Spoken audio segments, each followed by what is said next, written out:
안녕하세요. 여러분의 출근길 파트너 라디오 동서남북 김서영입니다.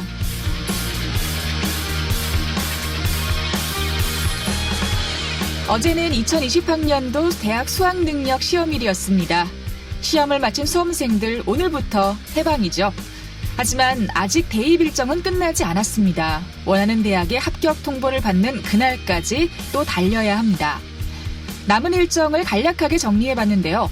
수능에 응시했다면 주요 대학의 논술 전형이 당장 내일부터 시작됩니다. 대학별 수시 모집 합격자 발표는 12월 10일까지고요. 미등록, 충원 등록까지 모두 마감되는 건 12월 20일입니다. 수능 성적은 12월 4일 발표되는데요. 12월 26일부터 31일까지 대학별로 정시 모집 원서 접수가 진행됩니다. 정시 모집 전형 기간은 가나 다군으로 나뉘어 열흘씩 1월 내내 진행되고요. 정시 모집 합격자 발표는 내년 2월 4일까지, 추가 합격자 발표 등을 거쳐 내년 2월 27일까지 모두 완료됩니다. 모두들 원하는 곳에 꼭 합격하길 기원하며 11월 15일 금요일 라디오 동서남북 지금부터 시작합니다.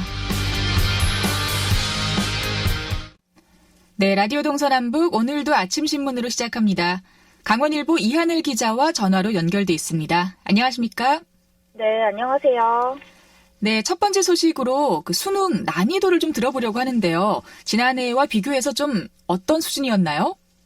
네, 지난해 대학 수학능력 시험이 불수능이었던 데 비해서 올해는 비교적 쉽게 출제됐다는 평가가 나오고 있습니다.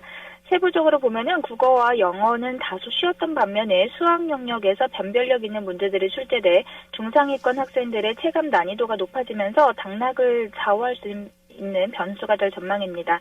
또 최상위권 학생들에게는 평이하게 느껴질 수 있으나 수학과 영어에서는 중위권 학생들에게는 어려운 문제도 적지 않게 출제된 것으로 보이고 있습니다. 네, 시험이라는 게 쉬우면 쉬운 대로 또 어려우면 어려운 대로 학생들에게는 어려움이 있을 것 같아요. 직접 수능을 친 수험생들과 또 교사들, 입시 전문가들 어떤 분석을 내놓고 있나요? 네, 우선 교사들과 입시 전문가들은 이번 시험이 변별력을 갖추고 있다고 보고 있는데요.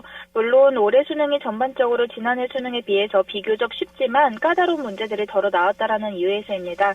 특히 국어 영역은 변별력 확보를 위해서 일부 고난도 문제가 곳곳에 있었는데 충실히 공부를 해온 수험생이라면 큰 부담 없이 무난하게 시험을 치렀을 것이라는 게 일선 교사들의 설명입니다. 또 수학은 자연계열 학생들이 주로 응시하는 가형과 인문계열 학생들이 응시하는 나형 모두 다소 어려웠던 작년 수능과는 좀 비슷했다고 봤습니다. 그러나 기본 개념 원리에 대한 이해와 종합적인 사고력을 필요로 하는 문항이 출제되면서 중위권 학생들에게 체감 난이도가 높았던 것으로 평가됐습니다. 이 밖에도 지난해에 이어서 절대평가로 치러진 영어 같은 경우에는 지난해와 달리 쉽게 출제돼서 변별력 약화를 예상하고 있습니다. 네. 그리고 이번 수능에서도 부정행위가 적발이 됐는데 참 아쉬운 것 같아요. 네, 이거는 고의성보다는 실수가 컸었던 것 같은데요. 네. 도내에서는 춘천과 동해 시험지구에서 수험생 4명이 4교시 탐구 1선택 시간에 2선택 문제를 푼 것으로 나타나 부정행위로 처리가 됐습니다. 한국교육과정평가원은 수능이 끝난 직후부터 홈페이지를 통해서 이의 신청을 받아서 25일에 정답을 확정해서 발표할 예정입니다. 수능 성적은 12월 4일 수험생들에게 통지됩니다. 네. 자, 그리고 또 다음 소식 들어보겠습니다. 가속화되고 있는 강원도 인구 소멸에 대한 얘기인데 특히 도내 일부 지자체는 소멸 위험 진입 단계에 돌입을 했다고요? 네, 안타까운 소식인데요. 강원도 내 자치단체 중에서 13개 시군이 사실상 소멸 위험 진입 단계에 돌입한 것으로 나타났습니다. 한국고용정보원 이상우 연구위원이 발표한 한국의 지방소멸 위험지수 2019에 따르면 지난 10월 주민등록 인구 통계 기준으로 전국 228개 시군구 중에서 97개 지역이 소멸 위험 지역으로 분류됐습니다. 특히 도내에서는 춘천과 원주, 강릉, 양구, 인제 등 5개 시군이 주의 단계이고요. 나머지 시군들은 소멸 위험 진입 단계로 분류가 됐습니다. 이 중에 인제 같은 경우에는 소멸 위험 진입 단계 직전에서 지수가 멈췄기 때문에 아직까지는 주의 단계에 멈춰 있습니다. 네. 그래도 좀 도시 규모가 크다고 생각했던 춘천이나 원주나 강릉도 주의 단계에 해당을 하는군요. 지방 소멸 위험 지수가 어떤 방식으로 산출이 되고 또 어떤 의미를 갖는 건지도 설명을 부탁드릴까요? 네. 지방 소멸 위험 지수는요, 해당 지역의 20세부터 39세 여성 인구수를 65세 이상의 인구수로 나눈 수치인데요. 그리고 지수별로 보면은 1.5 이상이 되면은 소멸 위험이 매우 낮은 거고, 1에서 1.5 미만은 소멸 위험 보통, 그리고 0.5에서 1.0 미만은 주의 단계로 분류되고 있습니다. 네.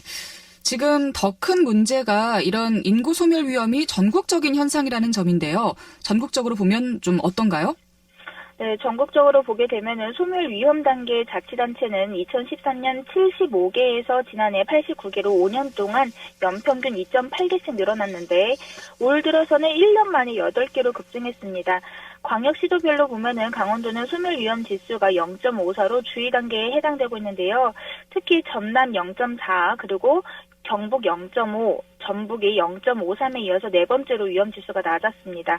이상우 연구위원은 의료나 복지, 교육, 일자리, 문화 등의 접근성을 제고해서 아동과 청년, 그리고 여성 친화적인 공동체가 조성될 수 있도록 중앙정부는 가능한 정책 사업을 다 모든 것을 지원해야 한다고 조언하고 있습니다. 네. 자, 오늘 아침 신문 잘 들었습니다. 강원일보 이하늘 기자와 함께했습니다. 고맙습니다. 네, 감사합니다.